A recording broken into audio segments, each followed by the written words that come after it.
Hello viewers, welcome to BA book. இன்றைய வகுப்புல 10th standard new Tamil புக்ல இயல் 4ல இருக்கக்கூடிய இலக்கண பகுதியும் மொழித்திறன் பயிற்சி பகுதியும் தான் டீட்டெயிலா பார்க்க போறோம்.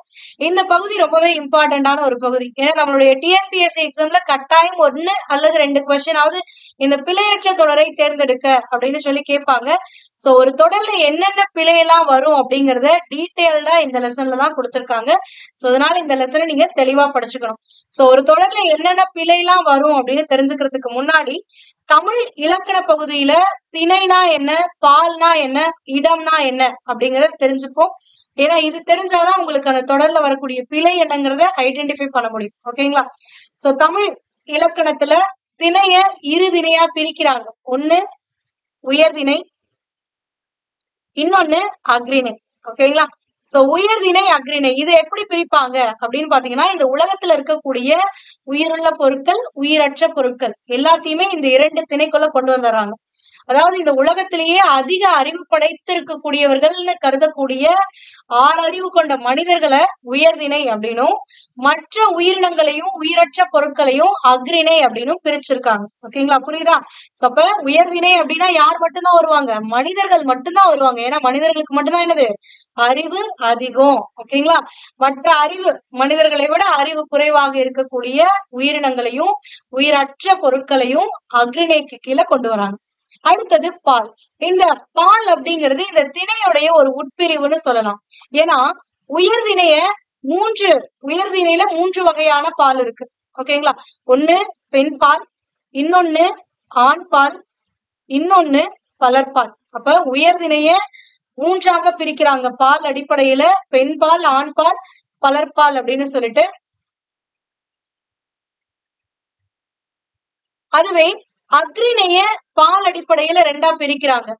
ஒன்றன் பால், பலவின் பால் அப்படின்னு சொல்லிட்டு. ஓகேங்களா? அப்ப இந்த பால் அப்படிங்கிறது திணையுடைய உட்பிரிவு தான். பால்னா பகுப்பு அப்படின்னு அர்த்தம். இது 5 வகைப்படும். உயர்திணைய ஆண் பால், பெண் பால், பலர்பால்னு 3ஆகவும், அக்ரிணைய ஒன்றன் பால், பலவின் பால்னு 2ஆகவும் பிரிக்கிறாங்க. இப்போ உயர்திணைக்குரிய பால் பகுப்புகள் ஆண் பால் அப்படின்னா வீரன், அண்ணன், மருதன் இது எல்லாமே இந்த சொற்கள் எல்லாமே யாரை குறிக்குது? ஒரு ஆணை குறிக்குது. அப்ப இது எல்லாமே ஆண் பால் அப்படின்னு அர்த்தம். இதுவே மகள், அரசி, தலைவி இது எல்லாத்தையும் எதை குறிக்குது அப்படின்னா ஒரு பெண்ணை குறிக்குது. அப்ப இது பெண் பால் அப்படின்னு அர்த்தம். மக்கள், பெண்கள், ஆடவர் அதாவது ஒரு நபரை குறிக்காமல், மகள், அரசின்னு ஒரு நபரை குறிக்காமல், வீரன், அண்ணன் ஒரு நபரை குறிக்காமல் பல பேரை குறிச்சிச்சு அப்படின்னா அது பலர்பால். ப்ளூரல்ல வந்துச்சுன்னா அது பலர்பால். ஓகேங்களா? அப்ப மக்கள், பெண்கள், ஆடவர் சோ இந்த மாதிரிலாம் வந்துச்சு அப்படின்னா அது பலர்பால். ஓகேங்களா? அடுத்தது அக்ரிணைக்குரிய பால் பகுப்புகள் அப்படிங்கும் போது அக்ரிணைய 2ஆ பிரிக்கிறாங்க. ஒன்றன் பால், பலவின் பால்னு. அக்ரிணையில ஒரே ஒரு பொருளையோ அல்லது ஒரே ஒரு உயிரினத்தை மட்டும் குறிப்பிடணும் அப்படின்னா அதை ஒன்றன் பாலுக்கு கீழே கொண்டு வருவாங்க. எடுத்துக்காட்டா யானை, புறா, மலை. இதுல யானைங்கிறது ஒரே ஒரு யானை, புறாங்கிறது ஒரே ஒரு புறா, மலைனா ஒரே ஒரு மலையை குறிப்பிடுறதுக்காக இப்படி பயன்படுத்துறாங்க. இதுவே பலவின் பால் அப்படின்னா பலவற்றை, அதாவது அக்ரிணையில பலவற்றை குறிப்பதற்கு ப்ளூரல்ல மீன் பண்றதுக்கு பலவின் பால் அப்படின்னு சொல்றாங்க. எடுத்துக்காட்டா பசுக்கள். பசுக்கள் அப்படின்னா நிறைய பசு இருக்கிறது. மலைகள் அப்படின்னா நிறைய மலைகள் இருக்கக்கூடியது. ஓகேங்களா? அடுத்தது இடம். இந்த இடத்தை மூவிடம் அப்படின்னு சொல்லி பிரிப்பாங்க. தன்மை, முன்னிலை, படர்க்கைன்னு இடம் 3 வகைப்படும். இந்த இடம் தான் நிறைய பேருக்கு தெரிஞ்சிருக்காது. மத்ததெல்லாம் கூட எல்லாருக்குமே தெரிஞ்சிருக்கும். ஆனா இடம் நிறைய பேருக்கு தெரிஞ்சிருக்காது. இதுல தன்மைனா என்ன, முன்னிலைனா என்ன, படர்க்கைனா என்ன? தன்மைனா யாரு ஒரு இத பேசிக்கிட்டு இருக்காங்களோ அவங்கதான் தன்மை. இப்ப நான் உங்ககிட்ட பேசிட்டு இருக்கேனா, அப்போ நான் என்ன பத்தி சொல்றேன் அப்படின்னா அதுதான் தன்மை. இப்ப நான் பேசுகிறேன், நான் பேசினேன் அப்படின்னு நான் சொல்றேன்னா அந்த நான் அப்படிங்கிறது யாரை குறிப்பிடுது?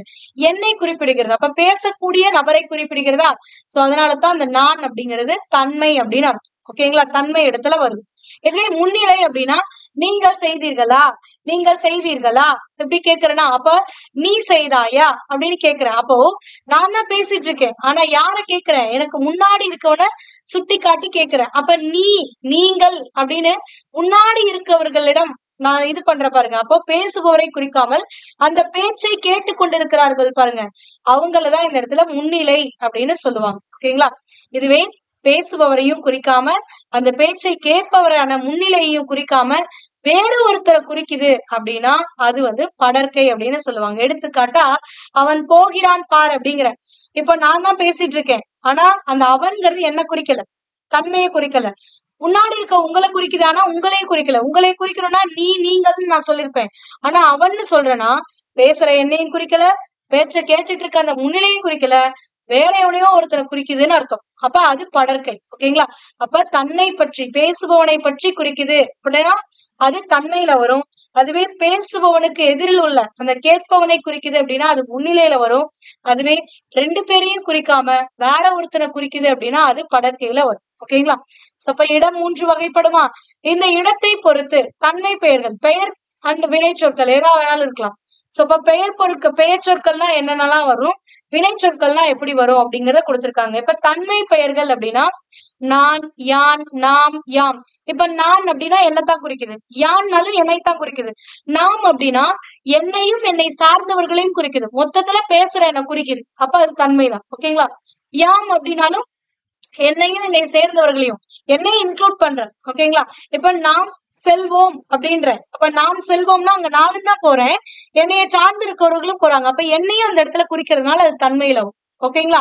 சோ இதுதான். அப்ப தன்மை பெயர்கள் அப்படிங்கும் போது நான், யாம், நாம், யாம், நாங்கள், இது எல்லாமே வந்து தன்மையை குறிக்கக்கூடியது. இதுவே தன்மை வினைகள் என்ன அப்படின்னு பாத்தீங்கன்னா வந்தேன், வந்தோம், இது எல்லாமே. இப்போ நான் வந்தேன், நான் வருகிறேன், நான் வருவேன், நாங்கள் வந்தோம், நாங்கள் வருகிறோம் அப்படின்னு வருதா? சோ அப்ப இந்த இடத்துல நான், நாங்கள் அப்படிங்கிற சொற்களைத்தான் இந்த வினை முற்றுக்கு முன்னாடி எங்களால பயன்படுத்த முடியும். சோ அப்படி வரக்கூடிய அந்த வினை சொற்களைத்தான் வந்து தன்மை வினைகள் அப்படின்னு சொல்லுவாங்க. ஓகேங்களா? அதுவே முன்னிலை அப்படின்னா பேசுபவனை குறிக்காமல் முன்னாடி இருக்கவனை குறிக்கிறது. அப்போ நீ, நீர், நீவீர், நீங்கள் அப்படிங்கிறது முன்னிலை பெயர்கள். நீ செய்தாயா அப்படின்னு நான் கேக்குறேன். அப்ப நான் தான் பேசுறேன். ஆனா எனக்கு முன்னாடி இருக்கவனதான் அது குறிக்குது. அப்படிங்கும் போது நீ செய்தாயா, அந்த நீங்கிறது எனக்கு முன்னாடி இருக்கவன குறிக்குது. நீவீர் அப்படின்னாலும் எனக்கு முன்னாடி இருக்கவர்களைத்தான் குறிக்குது. நீங்கள் முன்னாடி இருக்கவங்க, நீர் முன்னாடி இருக்கவங்க, என்ன குறிக்கல. ஓகேங்களா? அப்ப என்ன குறிக்காம எனக்கு முன்னாடி இருக்கவனை குறிக்குதுனாலே அது முன்னிலை. அப்போ இது எல்லாமே முன்னிலை பெயர்கள். முன்னாடி இருக்கக்கூடிய நபர்களை நீ, நீர், நீவீர், நீங்கள்ங்கிற சொற்கள் குறிப்பதனால் அது முன்னிலை பெயர்கள். ஓகேங்களா? அடுத்தது முன்னிலை வினைகள் அப்படின்னா நடந்தாய், வந்தீர், சென்றீர்கள், சென்றீர்களா, இந்த இதெல்லாம் வந்து என்னன்னா முன்னிலை வினைகள். ஏன்னா இந்த நடந்தாய் அப்படிங்கிறதுக்கு முன்னாடி என்னால எதை மட்டும் தான் பயன்படுத்த முடியும்னா நீங்கிற அந்த முன்னிலை பெயரை மட்டும்தான் பயன்படுத்த முடியும். நான் நடந்தாய்ன்னு சொல்ல முடியாது, அவன் நடந்தாய்ன்னு சொல்ல முடியாது, நீ நடந்தாய்ன்னு மட்டும்தான் சொல்ல முடியும். அப்போ அந்த முன்னிலை பெயர்கள் வந்து அதற்கப்புறம் வரக்கூடிய வினை சொற்களைத்தான் முன்னிலை வினைகள்பாங்க. இந்த முன்னிலை வினைகளுக்கு முன்னாடி முன்னிலை பெயர்களை மட்டும்தான் போட முடியும். ஓகேங்களா? நீங்கள் வந்தீர்கள்னு தான் கேட்க முடியும். நாங்கள் வந்தீர்கள்னு சொல்ல முடியுமா? முடியாதுல்ல. அவன் வந்தீர்கள்னு சொல்ல முடியுமா? முடியாதுல்ல. அப்ப நீங்கள் வந்தீர்கள்னு தான் சொல்ல முடியும். அப்ப நீங்கள் அப்படிங்கிறது முன்னிலையை குறிக்குது. அப்ப வந்தீர்கள் அப்படிங்கிற அந்த வினையும் முன்னிலை வினை. ஓகேங்களா?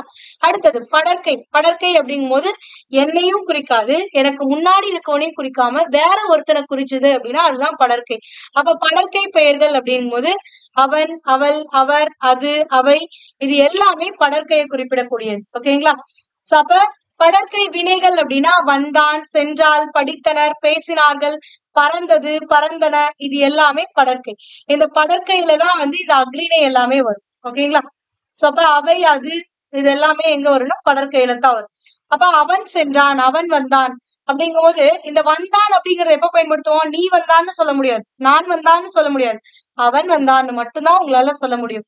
அப்ப அவன் வந்தான் அப்படிங்கும் போது என்னையும் குறிக்கல, முன்னாடி இருக்கவனையும் குறிக்கல, வேற ஒருத்தனை குறிக்குது அப்படிங்கும் போது அது படர்க்கை. அப்ப வந்தான்ங்கிறது ஒரு வினை சொல், அதனால இது படர்க்கை வினை. ஓகேங்களா? அவன்கிறது படற்கையில ஒரு நபரை சுட்டி காட்டுவதனால் அது படற்கை பெயர். ஓகேங்களா? சோ இவ்வளவுதான். அடுத்தது வலுனா என்ன, வலாநிலைனா என்ன, வலு அமைதினா என்ன அப்படின்னு பார்க்கலாம்.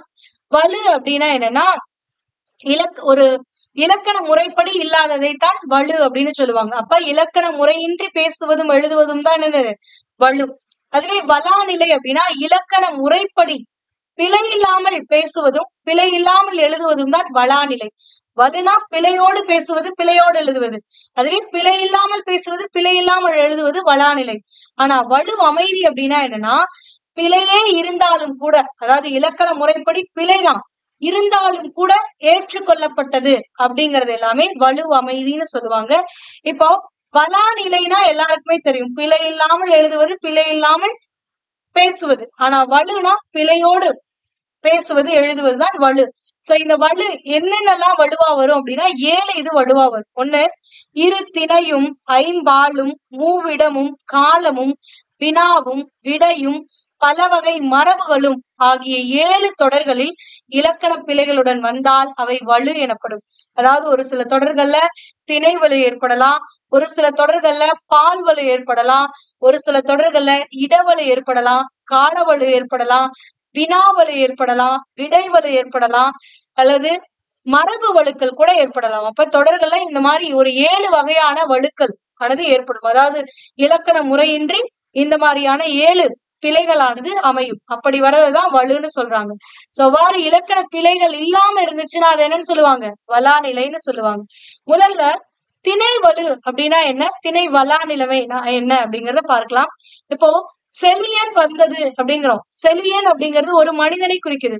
ஒரு மனிதன் அப்படிங்கிறவன் உயர்திணை. ஆனா வந்தது அதுல தூங்குற அந்த வினை விகுதியானது எதை குறிக்குது அப்படின்னா அக்ரிணையை குறிக்குது.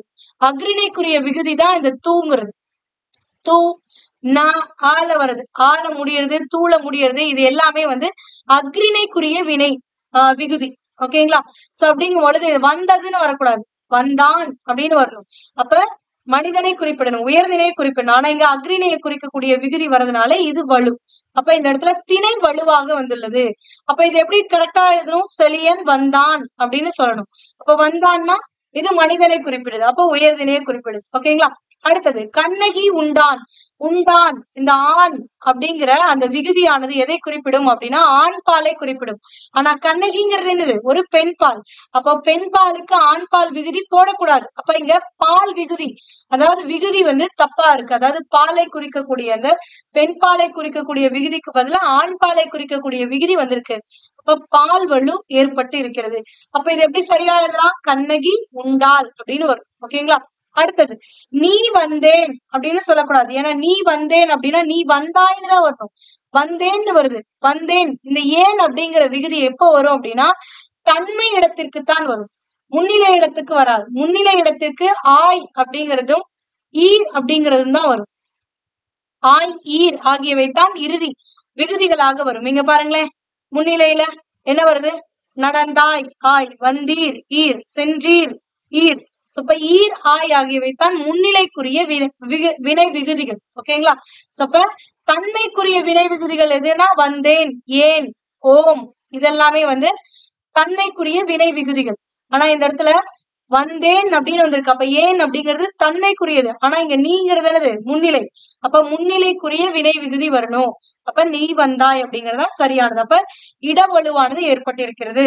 அடுத்தது நேற்று வருவான். நேற்றுங்கிறது முடிஞ்சு போனது, வருவான்ங்கிறது எதிர்காலத்தை குறிக்குது. அப்போ இந்த இடத்துல கால வலுவானது ஏற்பட்டிருக்கிறது. அப்ப இது எப்படி சரியா எழுதணும், நேற்று வந்தான் அப்படின்னு வரும். அப்ப காலத்தை குறிக்கக்கூடிய இந்த வருவான் இவ் அப்படிங்கிறது எதிர்கால இடைநிலை.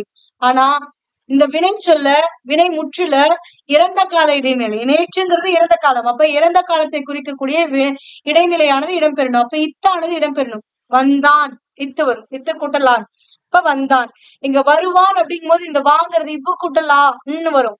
அந்த இவ்வுங்கிறது எதிர்கால இடைநிலை. ஆனா இத்துங்கிறது இறந்த கால இடைநிலை. நேற்றுங்கிறது இறந்த காலம்ங்கிறதுனால இறந்த கால இடைநிலையானது வரும். ஒரு வினை முற்றுல காலத்தை குறிக்கக்கூடிய அந்த இடைநிலையானது இறந்த காலம்னா இறந்த கால இடைநிலை தான் வரும். ஓகேங்களா? சோ அடுத்தது வினா. ஒரு விரலை காட்டி சிறியதோ பெரியதோ என கேட்டார். ஒரே ஒரு விரலை காட்டிட்டு இது சின்னதா இருக்கா பெருசா இருக்கான்னு கேட்டா பதில் சொல்ல முடியாது. ஏன்னா எதோட கம்பேர் பண்ணி அது சின்னதா இருக்கு அல்லது பெருசா இருக்குன்னு கேட்கணும். கரெக்டா? இப்ப ஒன்னே ஒன்ன காட்டிட்டு சின்னதா பெருசான்னு கேட்டா சொல்ல முடியாது. அப்ப இது வினாவே தப்பு. சோ இதுதான் வினாவலுன்னு சொல்றாங்க. அதுவே 2 விரல்களை காட்டி எது சிறியதுன்னா அந்த 2 விரலை கம்பேர் பண்ணி எது சின்னது எது பெருசுன்னு சொல்லிட முடியும். அப்ப அந்த வினா வந்து கரெக்டானது. ஓகேங்களா? அப்போ எது சிறியது எது பெரியதுன்னு கேட்கும் போது 2 இதை காட்டியாவது, மினிமம் 2 காட்டணும். ஓகேங்களா? அடுத்தது விடைவலு அப்படிங்கும் பொழுது இப்ப கண்ணன் எங்கே இருக்கிறார் அப்படின்னு ஒருத்தவங்க கேக்குறாங்க. சோ அவங்க கேக்குறதுக்கு கண்ணாடி பையுக்குள் இருக்கிறதுன்னு பதில் சொல்றேன். அவன் கேட்டது ஒரு கேள்வி, ஆனா சொன்னது வேற ஒரு பதில். சோ இந்த மாதிரி சொல்லக்கூடியது கேட்கும் கேள்விக்கு ஏற்ற பதிலை சொல்லாமல் வேறொன்றை சொல்வது விடை வலு அப்படின்னு சொல்லுவாங்க. அப்போ கண்ணன் எங்கே இருக்கிறார் அப்படிங்கிற வினாவுக்கு எப்படி சரியா பதில் சொல்லிருக்கணும்? கண்ணன் வீட்டிற்குள் இருக்கிறார், இல்லைன்னா கண்ணன் வெளியே இருக்கிறார், கண்ணன் ஊருக்கு சென்றிருக்கிறார். அப்படி அதற்கு பொருத்தமானது கண்ணனை பத்தி கேட்டா கண்ணனை பத்தி தான் பதில் சொல்லியிருக்கணும். ஓகேங்களா? அப்ப சரியான விடை எழுதிட்டீங்க அப்படின்னா அது வளாநிலை. ஓகேங்களா? அடுத்தது மரபு வலு. தென்னை மரங்கள் உள்ள பகுதியை தென்னந்தோட்டம் என்று கூறுதல். இதுல தென்னந்தோட்டம்ங்கிறது தவறு. ஏன்னா தோட்டம் தோப்பு இந்த ரெண்டையும் எங்க பயன்படுத்தணும்னு ஒரு இது இருக்கு. இப்ப தோப்பு அப்படிங்கறத எங்க பயன்படுத்தணும்னா நீண்ட காலம் பயன் தரக்கூடிய, அதாவது ஒரு மரம் வச்சுட்டீங்க அப்படின்னா அது பல வருஷங்கள், ஒரு 30 வருஷம் 40 வருஷம் 10 வருஷம் இந்த மாதிரி பல காலம் நிலைத்து நின்று பொருள் தருது பயன் தருது அப்படின்னா அதை வந்து தோப்பு அப்படின்னு சொல்லணும். அதுவே பல காலம் தராம ஒரு வருஷம் இல்ல ஒரு வருஷத்துக்குள்ள இல்ல 1.5 வருஷத்துக்குள்ள அந்த பயன் தரது நிறுந்துடும் அப்படின்னா அது வந்து தோட்டம்னு சொல்லணும். ஓகேங்களா? இப்போ தென்னை மரம் அப்படின்னா தென்னை மரம் வச்சுட்டீங்கன்னா அது என்ன பண்ணும்? பல வருடங்கள் 20 வருடம் 30 வருஷத்துக்கு கூட என்ன பண்ணும்? காய் காய்க்கும். அப்ப அதுக்கு என்ன வரணும்? தென்னந்தோப்புன்னு வரணும். அப்ப தென்னந்தோட்டம்னு வரக்கூடாது. ஓகேங்களா? அதே மாதிரிதான் இப்ப வாழை மரம் இருக்குன்னு வச்சுக்கோங்களேன். வாழை மரம் என்ன பண்ணும்? ஒரு வருஷம் நல்லா வளரும், வளர்ந்து ஒரு தாரை கொடுக்கும், அதுக்கப்புறம் அப்படியே மடிஞ்சிடும், அவ்வளவுதான். ஒரு தார் தான் வரும். அதுக்கப்புறம் அடுத்தடுத்து தார் ஒரே மரத்துல வந்துட்டே இருக்காது. ஓகேங்களா? அப்ப ஒரே ஒரு முறைதான் பயன் தரும். அப்ப அது என்ன சொல்லணும்னா வாழை தோட்டம்னு தான் சொல்லணும், வாழை தோப்புன்னு சொல்லக்கூடாது. ஓகேங்களா? சோ அப்ப நீண்ட காலம் பயன் தந்துச்சு அப்படின்னா அது தோப்பு, அதுவே குறுகிய காலம் பயன் தருது அப்படின்னா அது வாழை தோட்டம் அப்படின்னு வரும். ஓகேங்களா? இப்ப கரும்புலாம் ஒரு வருஷம் பயிர், ஒரு வாட்டி வந்துச்சுன்னா முடிஞ்சு, அப்புறம் வெட்டிட்டோம்னா முடிஞ்சு, அப்ப அது கரும்பு தோட்டம். ஓகேங்களா?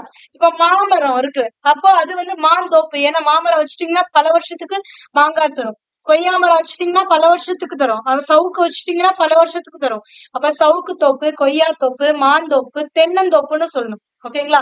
சோ தென்னந்தோட்டம்னு சொல்லக்கூடாது. வாழை தோட்டம், வெற்றிலை தோட்டம், மல்லிகை தோட்டம், இந்த செடி கொடி இது எல்லாத்துக்குமே தோட்டம் தான் போடணும். ஓகேங்களா?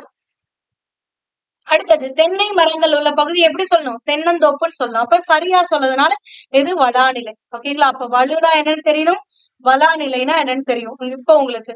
அதாவது ஒரு தொடர்ல 7 வகையான பிழைகள் வரலாம். என்ன அப்படின்னா திணையில பிழை வரலாம், பால்ல பிழை வரலாம், இடத்துல பிழை வரலாம், காலத்துல பிழை வரலாம், வினால விடையில மரபுல பிழை வரலாம். அப்ப இந்த மட்டும்தானா அப்படின்னு கேட்டீங்கன்னா இதெல்லாம் வர்றது இந்த இதுபடி கொடுத்திருக்காங்க. ஆனா இது இல்லாம ஒருமைப்பன்மை பிழை கூட வரும். ஓகேங்களா? அடுத்தது நம்ம பார்க்கக்கூடியது என்னன்னா வலு அமைதி அப்படின்னா என்ன?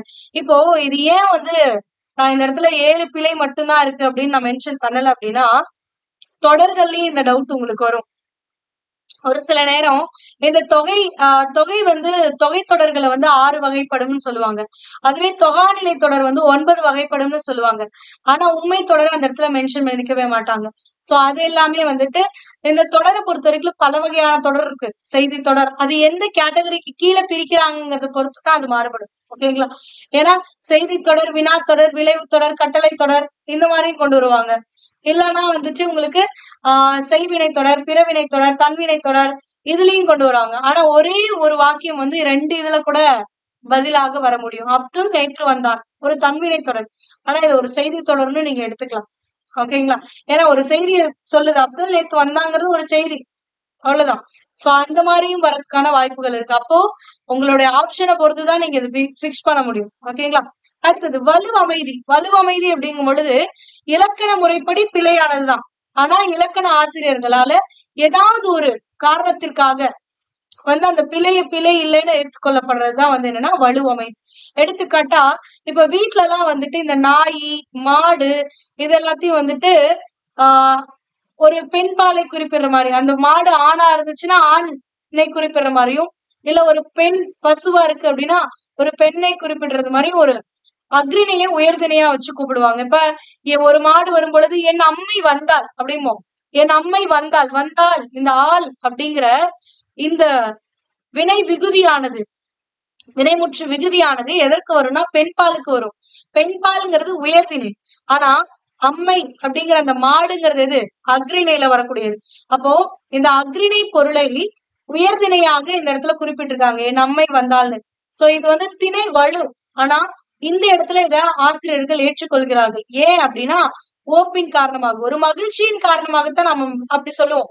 ஒரு மாடு வரும் பொழுது, நம்ம வளர்க்கிற மாடு வரும் பொழுது அது வரதை பார்த்து ஒரு சந்தோஷத்துல சொல்லுவோம், என் அம்மை வந்தாள் அப்படிம்போம். அல்லாத அது கொஞ்சம் போது சொல்லுவோம். சோ அப்படிங்கும் போது அந்த ஓப்பின் காரணமாக, மகிழ்ச்சியின் காரணமாக இந்த மாதிரி சொல்லக்கூடிய வழுக்கள் எல்லாம் ஏற்றுக்கொள்ளப்படுகிறது. அதனால இது திணையில் வலு ஏற்படுவதனால் இது திணை வலுவமைதி அப்படின்னு சொல்லுவாங்க. ஓகேங்களா? அடுத்தது பால் வலுவமைதி அப்படின்னா ஒரு பெண்ணை ஆணாக சொல்றது. இப்பெல்லாம் வந்து இப்போ ஒரு பெண்ணை ஆணாக வர்ணிக்கிறது வந்து ஒரு பெருமையான ஒரு விஷயமா ஏற்றுக்கொள்ளப்படுது. சோ அதை பார்க்கலாம். இப்போ வாடா ராசா, வாடா கண்ணா அப்படின்னு தன்னுடைய மகளை பார்த்து தாய் கூப்பிடுறது வந்து பால் வலுவமைதி. ஏன்னா மகள் அப்படின்ட்டாங்க, பெண் பால். பெண் பால்னா வாடா ராசா, வாடா கண்ணான்னு சொல்லக்கூடாது, ராணி அப்படின்னு சொல்லணும். ஆனா இங்க என்ன சொல்லிருக்காங்க, ராசா, வாடா, டா போட்டு கூப்பிடுறாங்க, டீ போட்டு சொல்லிருக்கணும். ஓகேங்களா?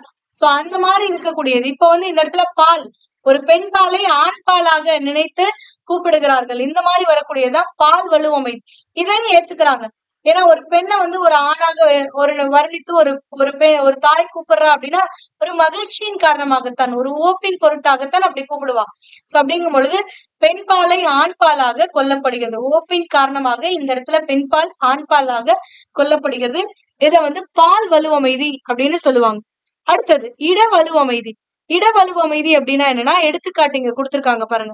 மாறன் என்பான் தன்னை பற்றி பிறரிடம் கூறும் பொழுது இந்த மாறன் ஒரு பொழுதும் ஒரு நாளும் பொய் கூற மாட்டான் என தன்மையினை படர்க்க இடத்தில் கூறுவது இட வலுவமைதி. அதாவது இப்ப நான் தான் மாறன் வச்சுக்கோங்களேன், நான் மத்தவங்க கிட்ட சொல்றேன், இந்த மாறன் ஒரு நாளும் பொய் கூற மாட்டான் அப்படின்ற இந்த கூற மாட்டான், இந்த ஆண் அப்படிங்கிற அந்த வினை முற்று விகுதி எதற்கு வரணும் அப்படின்னு பாத்தீங்கன்னா படற்கைக்கு வரணும். ஓகேங்களா? படற்கைக்கு தான் இந்த ஆண் ஆண் பாலா இருந்தா ஆண்கிற அந்த வந்தான், அவன் வந்தான், அவன் வந்தான் அப்படின்னு வரணுமா? அந்த இடத்துல வந்தான், அப்ப அவன் கூற மாட்டான்னு தான் வரணும். அவன்னா படற்கையை குறிப்பிடுதுன்னு அர்த்தம். ஆனா இந்த இடத்துல கூற மாட்டான்ங்கிறது பேசிக்கிட்டு இருக்க அந்த மாறனையே குறிப்பிடுது. அப்ப என்னைய பத்தியே நான் சொல்லிக்கிட்டு இருக்கும் போது படற்கையில சொல்லக்கூடாது, அப்ப தன்மையில தானே சொல்லிக்கணும். என்னை பத்தி நான் சொல்றேன்னா இந்த மாறன் ஒரு நாளும் பொய் கூற மாட்டேன் அப்படிதான் சொல்லிருக்கணும். கூற மாட்டான் அப்படின்னா அந்த இடத்துல படற்கையா சொல்லிருக்கோம். அப்ப தன்மையில சொல்லக்கூடியத படற்கை இடத்துல கூறியிருக்கோம். அதனால இது இட வலுவமைதி. புரியுதுங்களா? சோ இப்போ இந்த இடத்துல நான் தான் மாறன், அப்ப நான் என்னை பத்தி பேசிட்டு இருக்கேன்னா இந்த மாறன் ஒரு நாளும் பொய் கூற மாட்டேன் அப்படின்னு தான் சொல்லிருக்கணும். ஏன்னா என்னன்னா கூற மாட்டேன்னா என்ன குறிக்குது, ஆனா கூற மாட்டான் அப்படின்னா என்ன குறிக்கல, வேற எவனையோ ஒருத்தரை குறிக்குது. அவன் சொல்ல மாட்டான்டா அப்படின்றமில்ல, அவன் சொல்ல மாட்டான், அவள் சொல்ல மாட்டாள் அப்படிங்கும் பொழுது அது நம்மளை குறிக்காது, இன்னொருத்தனை குறிக்குது. அப்ப கூற மாட்டான்னா இன்னொருத்தனை குறிக்குது, அப்ப படற்கைய குறிக்குது. ஆனா இந்த இடத்துல இந்த படற்கை இடமானது வரக்கூடாது, தன்மை இடமானது வந்திருக்கணும். ஆனா இந்த இடத்துல தன்மை இடத்தையும் படற்கை இடத்துல கூறுவதை ஏத்துக்கிறோம். அதனாலதான் இத இட வலுவமைதி அப்படின்னு சொல்றோம். ஓகேங்களா? இது பெருமையின் பொருட்டாக, மகிழ்ச்சியின் பொருட்டாக. அடுத்தது கால வலுவமைதி. குடியரசுத் தலைவர் நாளை தமிழகம் வருகிறார். இந்த கிறு கின்று இது எல்லாமே என்னன்னா நிகழ்கால இடைநிலைகள். கிறு கின்றுலாம் வந்து ஒரு வினைமுற்றுல வருது அப்படின்னா அது வந்து நிகழ்கால இடைநிலைகள், நிகழ்காலத்தை குறிப்பிடக்கூடியது. அப்ப குடியரசுத் தலைவர் நாளை தமிழகம் வருகிறார் அப்படின்னா நாளைக்கு வருவார்னு வந்திருக்கணும். ஆனா இந்த இடத்துல வருகிறார்னா இப்ப வந்துட்டு இருக்காருன்னு அர்த்தம். ஓகேங்களா? அதே மாதிரி இந்த இடத்துல நாளைன்னு மென்ஷன் பண்ணிட்டாங்க, அப்ப இன்னும் ஸ்டார்ட் பண்ணலன்னு ஒரு இடத்துல மீன் ஆகுது. ஆனா வருகிறாரும் போது வந்துட்டு இருக்காருங்கிற பொருள் வருது. அப்ப இது வந்து கால வலுவானது ஏற்பட்டு இருக்கிறது. ஆனாலும் இதை ஏற்றுக்கொள்கிறார்கள். குடியரசுத் தலைவர் நாளை தமிழகம் வருகிறாருங்கிறதும் சரி அப்படின்னு சொல்லி ஏத்துக்கிறாங்க. ஏன் ஏத்துக்கிறாங்க அப்படின்னா அவருடைய வருகை வந்து உறுதியானது அப்படிங்கிறத இது காட்டுகிறது. அப்ப உறுதித்தன்மையை காட்டுவதனால் இந்த வலுவை பிழை இல்லைன்னு ஏற்றுக்கொள்கிறார்கள். ஓகேங்களா? ஏனெனில் அவரது வருகையின் உறுதித்தன்மையை நோக்கி கால வலு அமைதியாக ஏற்றுக்கொள்கிறோம். இத வலுன்னு ஏற்றுக்கொள்ற கால வலு அமைதி அப்படின்னு ஏற்றுக்கொள்கிறோம். புரியுதுங்களா? அடுத்தது மரபு வலு அமைதி. இது வந்து என்னன்னா இப்போ பாரதியார் ஒரு பாடல் எழுதியிருக்காரு. என்ன பாடல்னா, கத்துங்குயிலோசை சற்றே வந்து காதிற்பட வேண்டும் அப்படின்றோம். கத்தும் குயிலோசை, குயில் கத்துமா அப்படின்னு கேட்டீங்கன்னா கத்தாது, குயில் என்ன பண்ணும், கூவும்.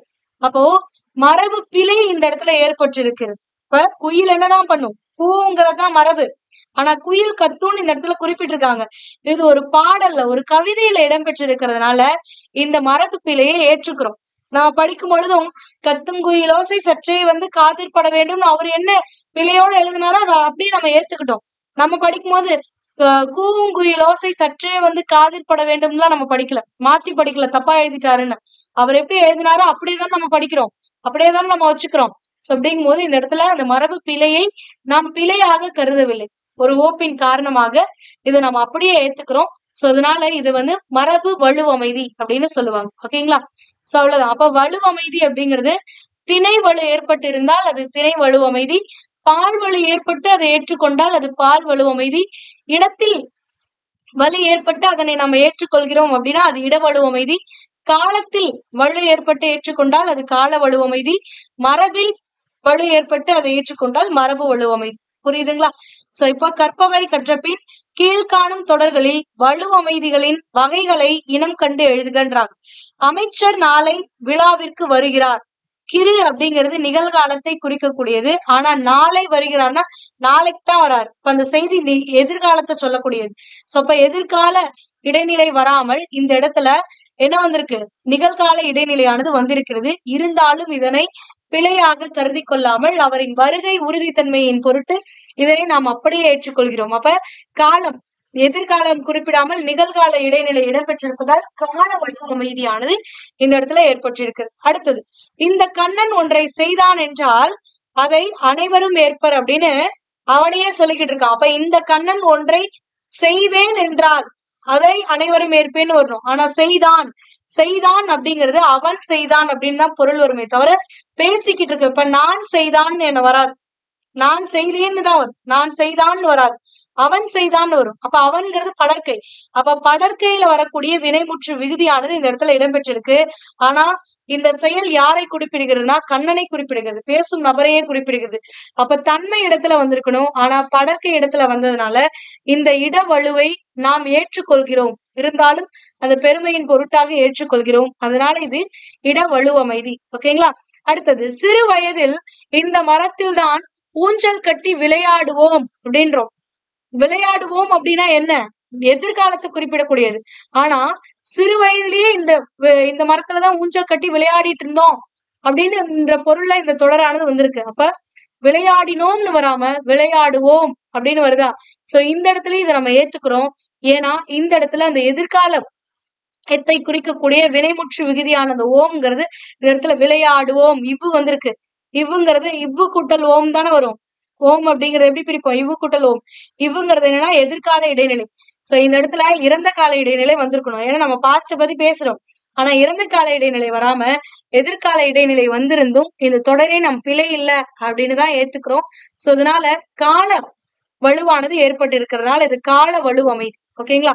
அடுத்தது, செல்வன் இளங்கோவன் இந்த சிறு வயதிலேயே விளையாட்டு துறையில் சாதனை புரிந்திருக்கிறார் அப்படின்றோம்.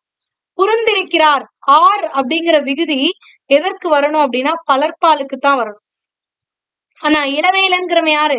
பால் ஆண் பால். இளவேலன்கிறது ஆண் பாலை குறிக்குது, ஒரே ஒரு நபரை குறிக்குது. அப்ப ஆண் பால் விகுதியானதான் வரும். புரிந்திருக்கிறான்னு வந்திருக்கணும். ஆனா இந்த இடத்துல புரிந்திருக்கிறார் பலர்பால் விகுதியானது வருகிறது. இருந்தாலும் இதை ஏத்துக்கிறோம். ஏன் அப்படின்னா மரியாதையின் பொருட்டு ஏற்றுக்கொள்வோம். ஓகேங்களா? சோ அப்ப இந்த இடத்துல மரியாதையின் காரணமாக இந்த பிழையை பிழை இல்லைன்னு ஏற்றுக்கொள்கிறோம். அதனால் இது பால் வலு ஏற்பட்டு இருக்கிறது. அப்ப பால் வலுவமைதி. ஏன்னா உயர்தினையும் முப்பாலாக பிரிப்பாங்க, ஆண்பால் பெண்பால் பலர்பால்னு. ஆண்பால் இளவேலன்கிறது ஆண்பால். அப்ப இந்த இடத்துல ஆண் புரிந்திருக்கிறான்னு வந்திருக்கணும். புரிந்திருக்கிறாருங்கிறது பலர்பாலுக்கான விகுதி. ஓகேங்களா? சோ இப்ப இந்த இடத்துல பால் வலுவானது ஏற்பட்டு இருக்கிறது. இருப்பினும் மரியாதை பொருட்டாக இதனை ஏற்றுக்கொள்வதனால் பால் வலுவமைதி அப்படின்றோம். அடுத்தது, அடைப்பு குறிக்குள் உள்ளவாறு மாற்றுக. தந்தை மகனே நாளை உன்னுடைய தோழன் அழகனை அழைத்து வா என்று சொன்னார். இப்ப ஆண்பால் பெயர்களை பெண்பால் பெயர்களா மாற்றி எழுதணும். சோ இப்ப அடுத்த தந்தைங்கிறதுக்கு பெண்பால் என்ன வரும்? தாய். அப்ப தாய், மகனேங்கிறது மகளேன்னு வரணும். மகளே நாளை உன்னுடைய தோழன் தோழின்னு வரணும். தோழி அழகியை, அழகனே இல்ல அழகியை அழைத்து வா என்று சொன்னார். ஓகேங்களா? அழைத்து வா என்று சொன்னார். மரியாதை பொருட்டாக இதை ஏற்றுக்கொள்வார்கள். சொன்னார். அப்ப தாய் மகளே நாளை உன்னுடைய தோழியை தோழி அழகியை அழைத்து வா என்று சொன்னான். ஓகேங்களா? அடுத்தது, அக்கா நேற்று வீட்டுக்கு வந்தது, அக்கா புறப்படும் போது அம்மா வழி அனுப்பியது. வலுவை வளாநிலையாக மாற்றுக. இந்த இடத்துல வலு ஏற்பட்டிருக்கு. ஏன்னா அக்கா நேற்று வீட்டுக்கு வந்தது, வந்ததுங்கிறது எது? அக்ரிணையை குறிக்கக்கூடியது. அக்காங்கிறது என்ன? மனிதன். அப்ப உயர்திணை வரணும். அப்ப அக்கா நேற்று வீட்டுக்கு வந்தாள். அக்காங்கிறது பெண்பால்ங்கிறதுனால வந்தாள். அக்கா புறப்படும் போது அம்மா வழி அனுப்பியது. அனுப்பியது தூங்கிறது வந்து என்னது? ஒன்றன் பால் விகுதி. இது வரக்கூடாது, பெண் பால் விகுதி தான் வரணும். இல்லைன்னா பலர்பால் விகுதியை மரியாதை நிமித்தமாக போடுவாங்க. அப்ப அக்கா புறப்படும் போது அம்மா வழி அனுப்பினார். பலர்பால் விகுதியானது வரணும். ஓகேங்களா? நீங்க கேட்கலாம், அம்மா பெண்பால் தானே மேம், பலர்பால் விகுதி ஏன் போடலாம் அப்படின்னா, மரியாதையின் பொருட்டாக இது ஏற்றுக்கொள்ளப்பட்ட ஒன்றுதான். ஓகேங்களா? அடுத்தது, இதோ முடித்து விடுவேன் என்று செயலை முடிக்கும் முன்பே கூறினார். வலா நிலையை வலுவமைதியாக மாற்றுக அப்படின்றாங்க. அதாவது இதோ முடித்து விடுவேன், முடித்துருவேன் அப்படின்னு செயலை முடிக்கிறதுக்கு முன்னாடியே சொல்லிட்டாரு அப்படின்றாங்க. சோ இங்க வலா நிலைதான். இந்த இடத்துல எந்த ஒரு வலுவுமே இல்லை. ஒரு செயலை முடிக்கிறதுக்கு அதாவது செயலை முடிச்சிருவேன் அப்படின்னு அந்த செயல் முடியறதுக்கு முன்னாடி சொல்லியிருக்காரு. அவ்வளவுதான். இதோ முடித்து விடுவேன் என்று செயல் முடிக்கும் முன்பே கூறினார். சோ அப்ப வளாநிலையை வலுநிலையாக மாற்ற சொல்றாங்க. வலு அமைதியாக மாற்ற சொல்றாங்க. எப்படி மாத்தலாம்? இதோ முடித்து விட்டேன் என்று செயலை முடிக்கும் முன்னரே கூறினார் அப்படிங்களாமா? ஏன்னா முடித்து விட்டேன்னா முடிச்சுட்டேன்னு அர்த்தம். ஆனா அவன் இன்னும் முடிக்கல. அப்ப அந்த இடத்துல வலு ஏற்பட்டிருக்கு. இருந்தாலும் அதை நம்ம ஏத்துக்கிறோம். அப்ப இதோ முடித்து விட்டேன் என்று செயலை முடிக்கும் முன்பே கூறினார் அப்படிங்கிறது வலு அமைதி. அடுத்தது, அவன் உன்னிடமும் என்னிடமும் செய்தியை இன்னும் கூறவில்லை. படற்கையை முன்னிலையாகவும் முன்னிலையை தன்மையாகவும் தன்மையை படற்கையாகவும் மாற்றுகின்றாங்க. அவன் அப்படிங்கிறது படற்கை. படற்கை எப்படி மாத்தணும்? முன்னிலைனா நீன்னு மாத்தணும். அப்ப நீ, அவனுக்கு பதிலா நீன்னு மாத்திக்கோங்க. அடுத்தது, உன்னிடம் அப்படிங்கிறது என்ன வரும்?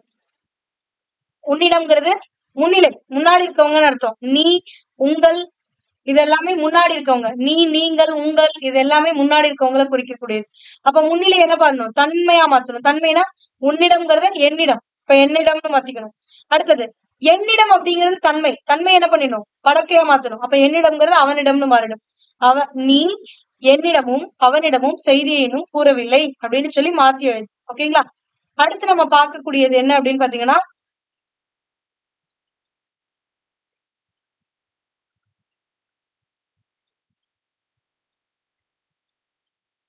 மொழியை ஆள்வோம்ல மொழிபெயர்க்க கொடுத்திருக்காங்க. ஜஸ்ட் தெரிஞ்சுக்கோங்க.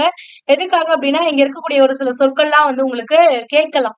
அதனால, மலர், தேவி, ஸ்விட்ச் off the lights when you leave the room. when you leave the room அப்படின்னா நீ இந்த அறையை விட்டு, ரூம்னா அறை, சோ லீவ்னா வெளியில போறது. இப்ப இந்த அறையை விட்டு நீ வெளியே போகும் பொழுது மின் விளக்குகளை அணைத்து விடு அப்படின்றாங்க. சுவிட்ச் ஆஃப் த லைட்ஸ் அப்படின்னா விளக்குகளை அணைத்து விடு. அடுத்தது, தேவி, யா, we have to save electricity. ஆமா, we have to save. நம்ம வந்து மின்சாரத்தை சேமிக்க வேண்டும். சேவ்னா சேமித்தல், எலக்ட்ரிசிட்டினா மின்சாரம். Mother, our nation spends a lot of electricity for lighting up our streets in the night அப்படின்றாங்க. அதாவது நம்மளுடைய நேஷன்னா தேசம், நம்மளுடைய தேசமானது மின்சாரத்தை அதிக அளவு செலவழிக்கிறது. எதற்கு அப்படின்னா, தெருவிளக்குகள்ல, ஸ்ட்ரீட்ஸ் இந்த நைட், அதாவது தெருக்கள்ல நைட் டைம், இரவு நேரங்கள்ல விளக்கு எரிய வைப்பதற்காக அதிக அளவு மின்சாரத்தை செலவிடுகிறது அப்படின்றாங்க. தேவி, who knows in future our country may launch artificial moon to light our night time sky அப்படின்றாங்க. அப்போ என்ன சொல்றேன்னா, யாருக்கு தெரியும்? who knowsனா யாருக்கு தெரியும் அப்படின்னு சொல்றது. யாருக்கு தெரியும்? ஃபியூச்சர்ல, எதிர்காலத்துல நம்மளுடைய நாடு மே லான்ச் ஆர்டிபிஷியல் மூன். ஆர்டிபிஷியல் மூன்னா செயற்கை நிலா. செயற்கை நிலா இது பண்ணிட்டாங்கன்னா நைட் டைம்ல அந்த நிலா வெளிச்சமானது எல்லா இடங்கள்லயும் வந்துடும். இப்ப எப்படி சூரியன் பகல்ல இருக்கிறதுனால தானே நம்மளுக்கு ஒளி கிடைக்குது. அதே மாதிரி நைட்ல ஒரு சூரியன் வச்சுட்டோமா நம்மளுக்கு எப்பவுமே ஒளியா இருக்குல்ல. சோ அந்த மாதிரி இருக்கு. அதுதான் ஆர்டிபிஷியல் மூன். இது ஆக்சுவலி வந்து சென்சிபிள் ஒன். இது இப்போ ரிசர்ச்ல இருக்கக்கூடிய ஒன்று. ஓகேங்களா? அடுத்தது, மலர், I have read some other countries are going to launch this type of illumination satellites near future அப்படின்றாங்க. சோ அப்ப மலர் சொல்றா, I have read some other countries, அதாவது நான் படிச்சிருக்கேன், ஒரு சில கண்ட்ரீஸ்லாம் இதை வந்து பண்ண போறாங்க. அதாவது சேட்டலைட்ஸ் வந்து இலுமினேஷன் சேட்டலைட்ஸ்னா, இலுமினேஷனா வெளிச்சம் தரக்கூடிய, சேட்டலைட்னா துணைக்கோள்.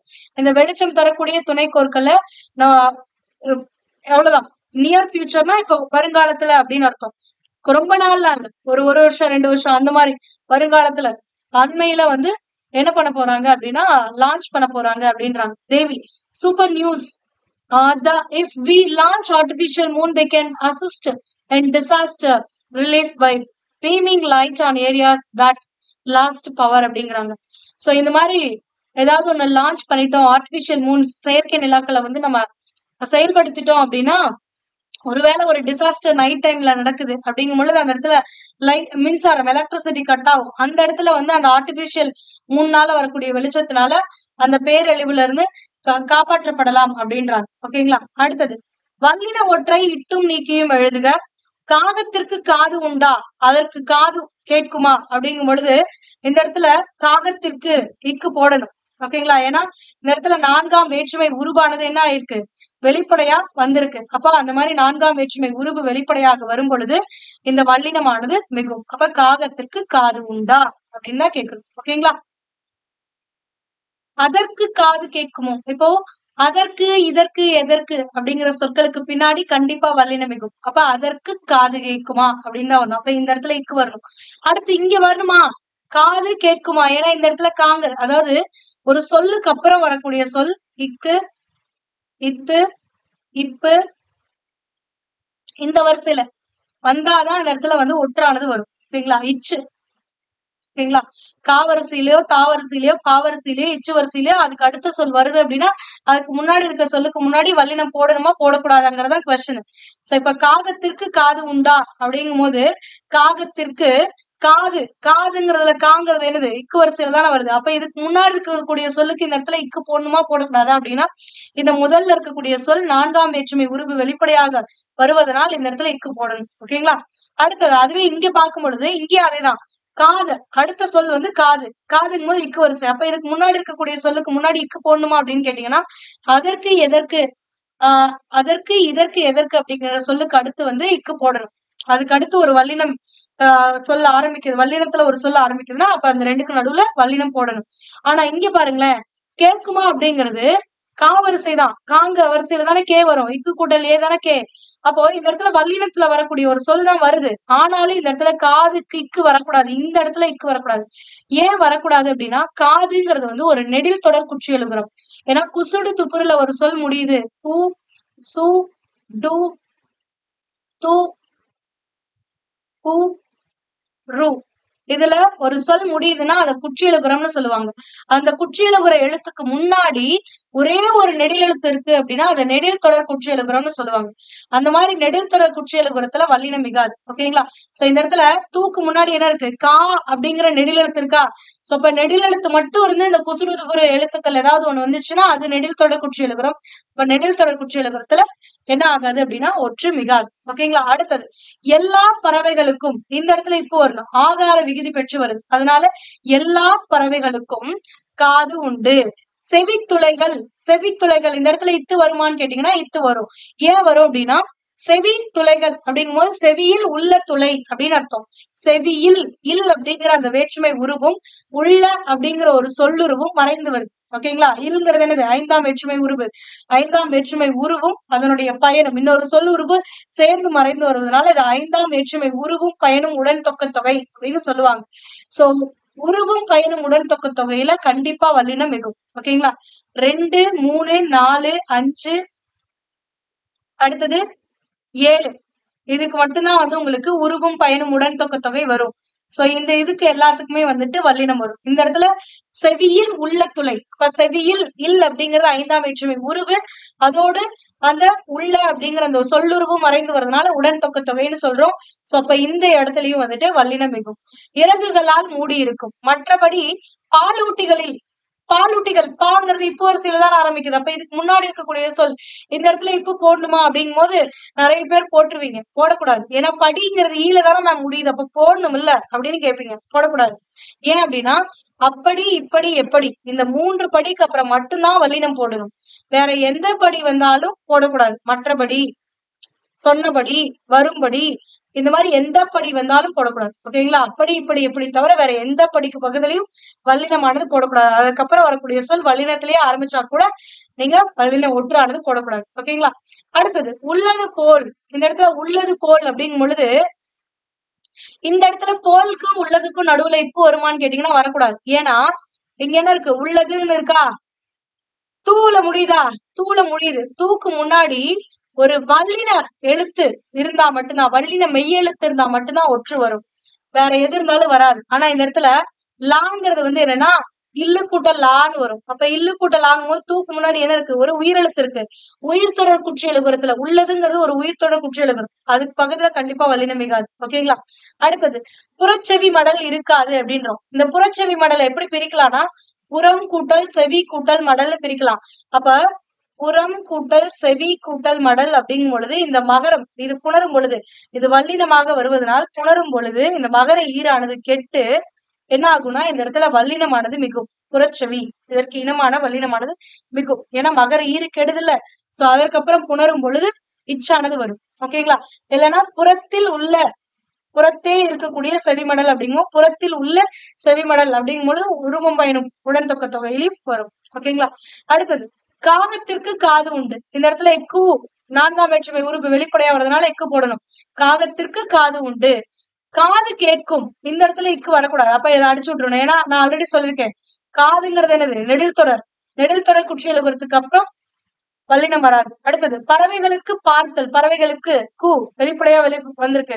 அப்ப இப்ப போடணும். பார்த்தல் கேட்டல் உணர்வு நன்றாக வளர்ச்சி பெற்று இருக்கும். இந்த இடத்துல இப்ப வரக்கூடாது. ஏன்னா வளர்ச்சிங்கிறது ஒரு வினைச்சொல்.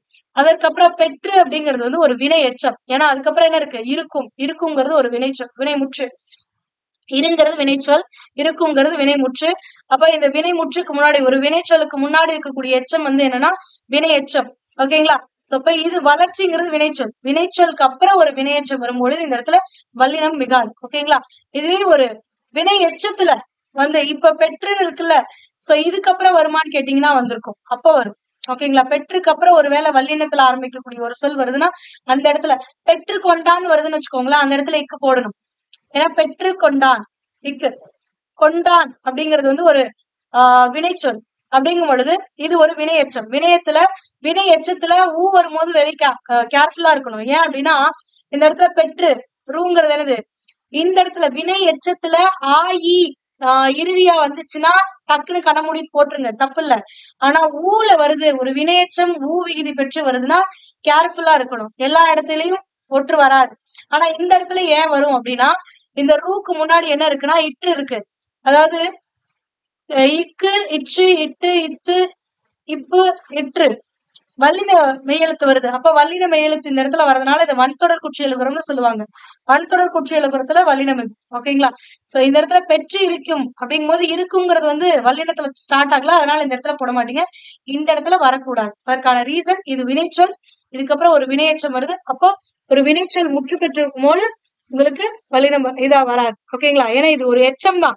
ஒருவேளை இது ஒரு பெயர் சொல்லோ அல்லது வேற ஏதாவது இருந்துச்சுன்னா அந்த இடத்துல நீங்க யோசிச்சிருக்கணும். ஆனா இந்த இடத்துல வராது. அடுத்தது சுவைத்தல் உணர்வு குறைவாகவும் நுகர்தல் உணர்வு இல்லை என்றே கூறலாம் அப்படின்றாங்க.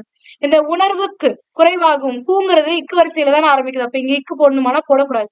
ஏன்னா இந்த ஊங்கிறது வந்து என்னன்னா ஒரு முற்றியலுகுரம். முற்றியலுகுரத்துக்கு முன்னாடி வல்லினமானது வராது. ஓகேங்களா. அடுத்தது குறைவாகவும் நுகர்தல் உணவு இல்லை என்றே கூறலாம். இந்த இடத்துல கூறலாம் இக்கு வரிசையில தான் நம்ம ஆரம்பிக்குது. அப்ப இந்த இடத்துல இக்கு போடணுமா அப்படின்னா போடக்கூடாது. ஏன்னா இல்லை என்றே இந்த ஏ அப்படிங்கிறது அழுத்த பொருளில் வரும் பொழுது வல்லினமானது மிகாது. ஓகேங்களா. சோ இவ்வளவுதான், புரிஞ்சுதா. சோ அடுத்தது கொடுக்கப்பட்டுள்ள இரு சொற்களை பயன்படுத்தி ஒரு தொடர் அமைக்க. இயற்கை செயற்கை இது வந்து உங்களுக்கு எல்லாருக்குமே தெரிஞ்சதா, ஈஸியா நீங்களே பண்ணிடுவீங்க. ஓகேங்களா. இயற்கை செயற்கை இவங்களே கொடுத்திருக்காங்க. பாதை தெரியாத இயற்கை காடுகளில் பயணிக்க செயற்கை கருவிகள் பயன்படுகின்றன. அடுத்தது கொடு கோடு, கொடு கோடு இது வந்து என்னன்னா குறில் நடு, பொருள் அறிந்து சரியான தொடரை தேர்ந்தெடுக்க அப்படின்னு சொல்லி கொடுப்பாங்க. அந்த பகுதியில இது கேட்பாங்க. அதற்காக நீங்க இதை பாத்துக்கோங்க. கொடுனா கொடுத்தல் பொருள், கோடுனா ஸ்ட்ரெயிட்டா வரையக்கூடிய அந்த கோடு. ஓகேங்களா. சோ அப்ப இதை எப்படி சொல்லலாம், விமலா தன் தோழி கொடுத்த அளவுகோலை கொண்டு கோடு வரைந்தாள். கோடுனா இப்படி வரையுது. ஆனா இந்த கொடு அப்படிங்கிறது கொடுக்கிறது, உங்ககிட்ட இருக்கிற ஒன்றை கொடுப்பது. ஓகேங்களா. அடுத்தது கோல் அப்படின்னா கொள்ளுதல் அப்படின்னு அர்த்தம். அதுவே கோல் அப்படின்னா கோள்கள்னு அர்த்தம். ஓகேங்களா. அப்ப கோள்களின் இயக்கம் பற்றி அறிந்து கொள். அடுத்தது சிறுனா சிறியன்னு அர்த்தம், சீருனா சீறுதல்னு அர்த்தம். ஓகேங்களா. அப்ப சிறு பொந்துக்குள் இருந்து பாம்பு சீறி வந்தது. அடுத்தது தான் தாம். தான் அப்படின்றது வந்து ஒருவன் தான் கற்ற கல்வியை அனைவருக்கும் தாமே கற்பிக்க வேண்டும் என எண்ணினான். ஓகேங்களா. சோ அடுத்தது விதி வீதி. இது வந்து அடிக்கடி டிஎன்பிஎஸ்சில கேட்கக்கூடியது. விதி அப்படின்னா தலைவிதி, ஃபேக்ட்னு சொல்லுவாங்கல்ல, அதுன்னு சொல்லலாம். இல்லைன்னா அறிவியல் விதிகள் இருக்குல்ல, அதையும் சொல்லலாம். என் தலைவிதி. வீதி அப்படின்னா தெருவுல அப்படின்னு அர்த்தம். என் தலைவிதி என்னை வீதியில் நிறுத்தியது. இது எல்லாரும் சொல்ற ஒன்றுதான். ஓகேங்களா. அடுத்தது பத்தியை படித்து பதில் கூறுக. பருப்பொருட்கள் சிதறும்படியாக பல ஊழிக்காலங்கள் கடந்து சென்றன. புவி உருவான போது நெருப்பு பந்து போல் விளங்கிய ஊழிக்காலம் தோன்றியது. பின்னர் புவி குளிரும்படியாக தொடர்ந்து மழை பொழிந்த ஊழிக்காலம் கடந்தது. அவ்வாறு தொடர்ந்து பெய்த மழையால் புவி வெள்ளத்தில் மூழ்கியது. இப்படி மீண்டும் மீண்டும் சிறப்பாகிய ஆற்றல் மிகுந்து செறிந்து திரண்டு இப்படியாக நடந்த இந்த பெரிய உலகத்தில் உயிர்கள் வாழ்வதற்கு ஏற்ற சூழல்கள் ஆகிய உள்ளீடு தோன்றியது. உயிர்கள் தோன்றி நிலை பெறும்படியாக இப்படி இப்பெரிய புவியில் ஊழிக்காலம் கடந்தது அப்படின்றாங்க. பத்தியில் உள்ள அடுக்கு தொடரை எடுத்து எழுதுக அப்படின்னா மீண்டும் மீண்டும் எங்க வந்திருக்கு இந்த இடத்துல? ஏன்னா இது ஒரு அடுக்கு தொடர். ஏன்னா மீண்டும் அப்படிங்கறத பிரிச்சா இந்த மீண்டும்க்கு பொருள் இருக்கு. அப்ப இது அடுக்கு தொடர். புவி ஏன் வெள்ளத்தில் மூழ்கியது? தொடர்ந்து பெய்த மழையினால் புவி வெள்ளத்தில் மூழ்கியது. பெய்த மழை இத்தொடரை வினை தொகையாக மாற்றுக. ஆக்சுவலி இந்த பெய்த மழைங்கிறது எப்படி இருக்குன்னா ஒரு பெயரெச்சமாக இருக்கு. இந்த இடத்துல பெய்த அப்படிங்கிறது பெயரெச்சம். ஏன்னா பெய்த மழை, மழைங்கிறது என்னது? ஒரு பெயர் சொல். அப்போ இதுக்கு முன்னாடி இருக்கக்கூடிய எச்சம் பெயரெச்சம். ஓகேங்களா. இதை வந்து வினை தொகையா மாத்த சொல்றாங்க. எப்படி ஒரு பெயரெச்சத்தை வினை தொகையா மாத்தணும் அப்படின்னா இந்த பெயரெச்சத்துல இருக்கக்கூடிய காலம் காட்டக்கூடிய இடைநிலையை மறைக்கணும். ஓகேங்களா. காலம் காட்டும் இடைநிலையை எடுத்துடணும். அது மட்டும் இல்லாம பெயரச்ச விகுதி, பெயரச்ச விகுதின்னு சொல்லுவாங்கல்ல, அந்த விகுதியை நீக்கிடணும். சோ இப்ப பெய்த அப்படிங்கிறதுல பெய் கூட்டல் இத்து கூட்டல் ஆன்னு வரும். அந்த தாங்கிறது எப்படி பிரிக்கலாம்னா இத்து கூட்டல் ஆ. இந்த ஆங்கிறதான் பெயரச்ச விகுதி, அதை நீக்கிடணும். அடுத்தது இத்துங்கிறது என்னன்னா இடைநிலை. என்ன இடைநிலைன்னா பெய்த மழை அப்படின்னா இறந்த காலத்தை குறிப்பிடுது. அப்ப இந்த இத்துங்கிறதா அந்த இறந்த காலத்தையும் குறிப்பிடுது. அப்ப இடைநிலையும் எடுத்துடணும். சோ இது மாதிரி ஒரு பெயரச்சத்துல இடைநிலையும் காலம் காட்டக்கூடிய இடைநிலையும் பெயரச்ச விகுதியும் மறைந்து வருவதைத்தான் வினைத்தொகைன்னு சொல்லுவாங்க. அப்ப இது வினைத்தொகையா எப்படி வரும்னா பெய்மலைன்னு வரும். ஓகேங்களா. அடுத்தது இப்பத்தி உணர்த்தும் அறிவியல் கொள்கை எதுனா பெருவெடிப்பு கொள்கையை பத்தி இந்த பத்தியில சொல்லியிருக்காங்க. உயிர்கள் வாழ்வதற்கு ஏற்ற சூழலாக நீவீர் கருதுவன யாவை அப்படின்னா ஐம்பூதங்கள் தான். நிலம், நீர், காற்று, நெருப்பு. இந்த 4 முக்கியமான ஒன்று. ஓகேங்களா. அடுத்தது தொடரை படித்து விடையை கண்டறிக. நூலின் பயன் படித்தல் எனில் கல்வியின் பயன் என்னன்னா கற்றல். விதைக்கு தேவை எரு எனில் கதைக்கு தேவை என்னது? கரு. கல் சிலை ஆகுமெனில் நெல் என ஆகும்? சோறாகும். குரலில் இருந்து பேச்சு எனில் விரலில் இருந்து எழுத்து. மீன் இருப்பது நீரில், தேன் இருப்பது பூவில். அதாவது இங்க இருக்கக்கூடிய இந்த சொற்களை தான் இந்த தொடருக்கு நம்ம என்ன பண்ணணும்னா பொருத்தணும். ஓகேங்களா. இது எதற்கு பயன்படும் அப்படின்னா உங்களுடைய டிஎன்பிஎஸ்சி கொஸ்டின்ல கோடிட்ட இடங்களில் சரியான சொல்லை கொண்டு நிரப்புகன்னு கேட்கலாம். அந்த பகுதியில இது பயன்படுத்தலாம். இப்ப நூலின் பயன் படித்தல் எனில் கல்வியின் பயன் டேஷ். கரு, கற்றல், சோறு, எழுத்து. கற்றல். ஓகேங்களா. சோ அதுதான். சோ அந்த இதுக்காக படிச்சுக்கோங்க. அடுத்தது குறிப்பை பயன்படுத்தி விடை தருக. குறிப்பு எதிர்மறையாக மாற்றுக. அதாவது இங்க வந்து குறிப்பு இதை எதிர்மறையா மாத்தி தானே எழுதணும். மீளா துயர்னா மீளவே முடியாதுன்னு அர்த்தம். அப்ப இதற்கு எதிர்மறை என்ன? மீள முடியும். அப்ப மீளும் துயர் எழுதும். கொடுத்து சிவந்த கைகள் அப்படிங்குமா? கொடுத்ததுனால சிவந்து போயிருச்சுங்கிறோம். அப்ப கொடுக்காதனால சிவந்ததுன்னா எதிர்மறையா சொல்லக்கூடியது. அப்ப கொடுக்காது சிவந்த. அடுத்தது மறைத்து காட்டுனா மறைக்காமல் காட்டு, எதிர்மறை. அருகில் அமர்கனா தொலைவில் அமர்க, எதிர்மறை. பார்த்த படம், பார்க்காத படம், எதிர்மறை. எழுதா கவிதை, எழுதிய கவிதை, எதிர்மறை. ஓகேங்களா. அடுத்தது அகராதியல். அகராதியல்னா பொருள் தருகன்னு அர்த்தம். இங்க கொடுத்திருக்கக்கூடிய சொற்களுக்கு பொருள் தரணும். அவிர்தல் அப்படின்னா என்னன்னா ஒளிர்தல், பீறுதல், மலர்தல் அப்படிங்கிற பொருள் வரும். அலல் அப்படின்னா என்னன்னா நெருப்பு, நரகம், நஞ்சுங்கிற பொருள் வரும். உவா ரொம்பவே முக்கியமானது. உவானா என்னன்னா கடல். ஏன்னா கடலை குறிக்கக்கூடிய பல சொற்கள் இருக்கு. அதுல உவாவும் ஒரு சொல். கடலை மட்டும்தான் குறிக்குமான்னு கேட்டீங்கன்னா நிலவையும் குறிக்கும். அதாவது பௌர்ணமியும் அமாவாசையும் இந்த உவாங்கிறது குறிக்கும். பௌர்ணமியும் குறிக்கும், அமாவாசையும் குறிக்கும். ஓகேங்களா. அடுத்தது கங்குல் அப்படின்னா என்னன்னா இரவு. இது ரொம்பவே முக்கியமான ஒரு சொல். கங்குல் ப்ரீவியஸ் இயர்ல கேட்டிருக்காங்க. கங்குல்னா இரவு. கங்குலுக்கு ஆப்போசிட் என்னன்னு கேட்பாங்க. எதிர் சொல் என்னன்னு கேட்பாங்க. பகல். கனலி அப்படின்னா சூரியன், நெருப்புன்னு பொருள். கனலினா சூரியன் நெருப்பு. சூரியனை குறிக்கக்கூடிய சொற்கள் பல இருக்கு. வெய்யோன், கதிரவன், ஞாயிறு, இந்த மாதிரி பல இருக்கு. ஓகேங்களா? அடுத்தது கலைச்சொற்கள் அறிவோம். Nano technology. நானோ அப்படின்னா மீனும்னு அர்த்தம். டெக்னாலஜினா தொழில்நுட்பம். அப்ப நானோ டெக்னாலஜினா தமிழ் என்னது? மீனும் தொழில்நுட்பம். Bio technology. பயோனா உயிர்னு அர்த்தம். அப்ப உயிரி தொழில்நுட்பம். அடுத்தது ultraviolet rays. Ultraviolet ரேஸ்னா புற ஊதா கதிர்கள்னு அர்த்தம். Space technology. ஸ்பேஸ்னா விண்வெளி. அப்ப டெக்னாலஜினா தொழில்நுட்பம். அப்ப விண்வெளி தொழில்நுட்பம். காஸ்மிக் ரேஸ் அப்படின்னா விண்வெளி கதிர்கள். காஸ்மிக்னா விண்வெளி, கதிர்கள், ரேஸ்னா கதிர்கள். இன்ஃப்ராரெட் அப்படின்னா அகச்சிவப்பு, ரேஸ்னா கதிர்கள். ஓகேங்களா? இங்க இருக்கிறதுல இந்த இன்ஃப்ராரெட் ரேஸ், அடுத்தது cosmic race, ultraviolet race, space technology, biotechnology, nano technology, இந்த 6மே ப்ரீவியஸ் இயர்ல உங்களுக்கு கேட்டிருக்காங்க. அதாவது இந்த 10th ஸ்டாண்டர்ட் நியூ புக்ல இருக்கக்கூடிய அனைத்து கலைச்சொற்களும் ப்ரீவியஸ் இயர்ல கேட்டிருக்காங்க. ஓகேங்களா? புரிஞ்சுதா? சோ இந்த பகுதியில உங்களுக்கு ஏதாவது சந்தேகம் இருந்துச்சு அப்படின்னா அதை கமெண்ட் பண்ணுங்க. அதுக்கான எக்ஸ்பிளனேஷன் நான் அடுத்த வகுப்புல கொடுக்குறேன். அடுத்தது இதே மாதிரி உங்களுக்கு 6th, 7th, 8th, 9thல இருக்கக்கூடிய இலக்கண பகுதி, மொழித்திறன் பயிற்சி பகுதிகளுக்கான வீடியோ கிளாஸஸ் ஆல்ரெடி ப்ரொவைட் பண்ணிருக்கோம். அது நம்மளுடைய சேனல்ல இலக்கணமும் மொழித்திறன் பயிற்சிங்கிற பிளேலிஸ்ட்ல அவைலபிளா இருக்கு. செக் பண்ணிக்கோங்க.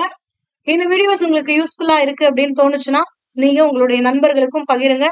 அவங்களும் பயன்பெறட்டும். For more videos, stay tuned with Beavook. Thank you.